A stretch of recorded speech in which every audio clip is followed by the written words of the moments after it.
इसके पहले वाले लेक्चर वीडियो में हमने तुमको लियोवाइल्स थ्योरम बताया, उसका स्टेटमेंट क्या है और उसका जो प्रूफ है, मैथमेटिकल प्रूफ, ये जो है पूछा गया है तुम्हारे क्वेश्चन बैंक में। द सो कॉल्ड जो तुम लोगों का एक गेस्ट पेपर आता है, उस गेस्ट पेपर में ये क्वेश्चन है, कई बार पूछा गया है ये। तो लियोवाइल्स थ्योरम जो है, it is all about the density of phase points in the phase space. और वो ये कहता है कि स्टैटिस्टिकल इक्विलिब्रियम जो कंडीशन होती है, that is the condition where the density of the phase points, जो नंबर ऑफ फेज पॉइंट्स है वो टाइम के साथ चेंज नहीं होते, del P by del T is equal to 0 या D P by D T is equal to 0। P जो है ये नंबर है किसी एक वॉल्यूम में, फेज स्पेस के वॉल्यूम में, and that represents your ensemble. अब इसमें एक जो है ये हमको ये क्वेश्चन मैं ढूंढ रहा था और उसमें जो है इस एक दूसरा इसका पार्ट मिला जिसमें पूछा गया है state the condition for an ensemble to be in statistical equilibrium, जो कि तुम लियोवाइल्स थ्योरम अगर पढ़े हो, समझे हो, लिख सकते हो। और उसके बाद ये कह रहे हैं कि कंस्ट्रक्ट एन इक्विलिब्रियम होगा, ये इन्होंने एंड लिखा है, equilibrium ensemble from alpha Q I P I, जहां पर अल्फा जो है is a constant of motion है। तो इसको जरा सा देख लेते हैं कि इसको हम लोग कैसे अप्रोच कर सकते हैं। हम लोग नहीं करना, तुमने है, हमें नहीं अप्रोच करना है। तो let us see how to find the answer to this question. तो इसमें इन्होंने पूछा है कि अल्फा यदि कोई कांस्टेंट ऑफ मोशन है, सपोज एनर्जी है, तो हम कैसे कंस्ट्रक्ट करेंगे। इसका हिंट हमने जो है तुमको कुछ दिया था उसमें पहले वाले लेक्चर में, जिसमें लियोवाइल्स थ्योरम का डिस्कशन था।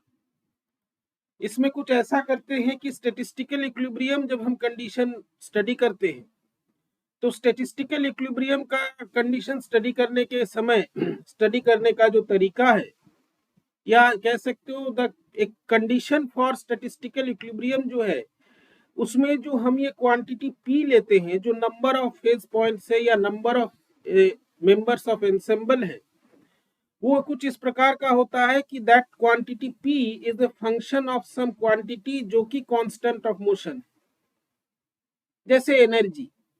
ठीक है, तो इस सिचुएशन में क्या परिस्थिति होगी। This is not a very mathematical question, तो जिस तरह का अप्रोच है हम लोग देख लेते हैं। To consider the condition of statistical equilibrium, we take p as a function या p as a quantity, which is the function p as a quantity जो कि कांस्टेंट ऑफ मोशन का फंक्शन है, या इसको ऐसे लिखे p as a function of a quantity that is a constant of motion. This constant of motion can be a quantity like energy, energy जैसा हो सकता है ये। ठीक है, तो यहाँ पे जो है हम लोग तुम्हारे क्वेश्चन के हिसाब से अल्फा जो है इस तरह का क्वांटिटी है जो कि एनर्जी जैसा है, and it is a constant of motion. और अगर ये कांस्टेंट ऑफ मोशन है तो जाहिर सी बात है इसका टाइम डेरिवेटिव जो होगा वो 0 होगा। If alpha is such A quantity which is a constant of motion, then which is a constant of motion, then its time derivative will be 0. Then its time derivative will be 0. इसका जो time derivative है वो 0। ठीक है, time derivative 0 होने का मतलब है del alpha by del T करेंगे तो इक्वल टू 0 आएगा, कांस्टेंट है। ठीक है, तो यहां तक तो ठीक है। अब अगर ये अल्फा जो है which is a function of P and Q, position and momentum, अगर ये कांस्टेंट ऑफ मोशन है तो इसका मतलब है कि तुम्हारा जो सिस्टम है that is moving on a surface of constant alpha, जैसा तुम लोग इक्विपोटेंशियल सरफेस पढ़ते हो। और P जो है यहाँ पे, क्योंकि ये अल्फा का फंक्शन है, अल्फा के साथ चेंज होगा, this means we have a surface where the quantity P is a constant, जो नंबर जो हमने लिया था P alpha Q, that is a constant. तो हमारा सिस्टम एक ऐसे सरफेस पे घूम रहा है जहां पे जो नंबर ऑफ मेंबर्स है एंसेंबल के, that number is a constant that is not changing in time. ठीक है, तो यहाँ पे अगर हम लोग अल्फा जो है हमारा फंक्शन है P और Q का, इफ इज ए फंक्शन, ये P Q का मतलब है ब्रैकेट में ये फंक्शन है P और Q का, is a constant of motion, is a constant of motion, अगर ये कांस्टेंट ऑफ मोशन है तो इसका मतलब क्या है, this is similar to the equipotential surface in electrostatic, then it means that the system is moving on a surface where the quantity P is a constant, माने वो एक ऐसे सरफेस पे मूव कर रहा है जहां पे जो P है, जो नंबर हम लोगों ने लिया था, number of members of the ensemble, that is not changing with time. उसी को कांस्टेंट कहते हैं। बार बार कांस्टेंट बोलने में हमको कैसा अजीब सा लग रहा है, साउंड इट इज रिपीटेशन जब बहुत ज्यादा होता है साउंड्स ऑकवर्ड, इसीलिए हम कह रहे हैं it is not changing with time.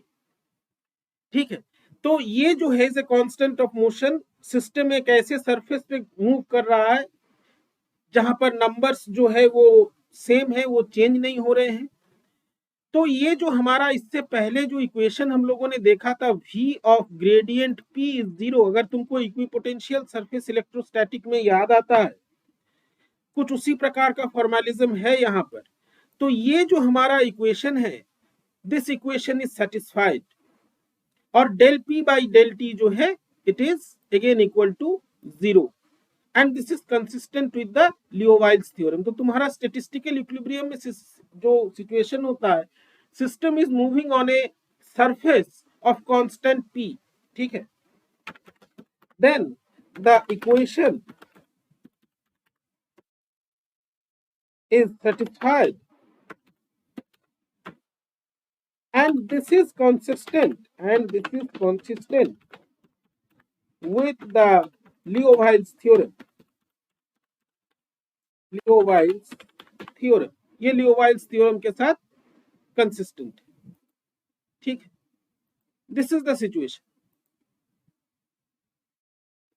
और ये सिचुएशन जो है, अगर del alpha by del T अगर 0 है, इफ अल्फा अगर जो कांस्टेंट ऑफ मोशन है ये अगर 0 रहता है, तो जो फंक्शन है, जो नंबर है p which is a function of alpha, it will show N ensemble जो कि परमानेंटली उसी सिचुएशन में है, वो चेंज नहीं होगा।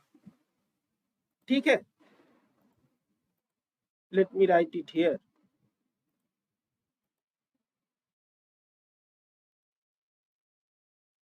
If this is satisfied, then P alpha, हम फॉन्ट बड़ा कर रहे हैं, पहले लिख लेने दो,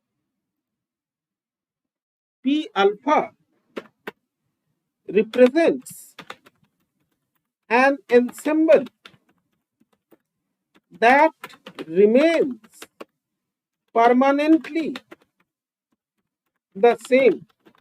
इसी तरह का ये एंसेंबल रह जाता है, ये एंसेंबल में जो है कोई चेंज नहीं होता, क्योंकि नंबर्स जो है वो फिक्स्ड है।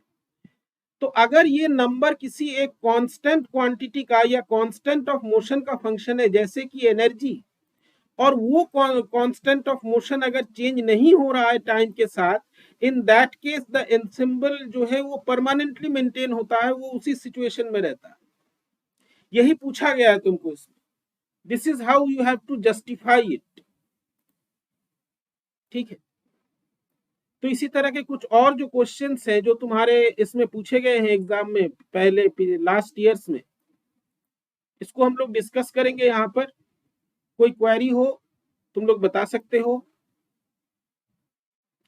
जो तुम्हारा समय है अभी, इट इज वेरी क्रूशियल, कम समय है तुम्हारे पास। So this is how we have to proceed with the course.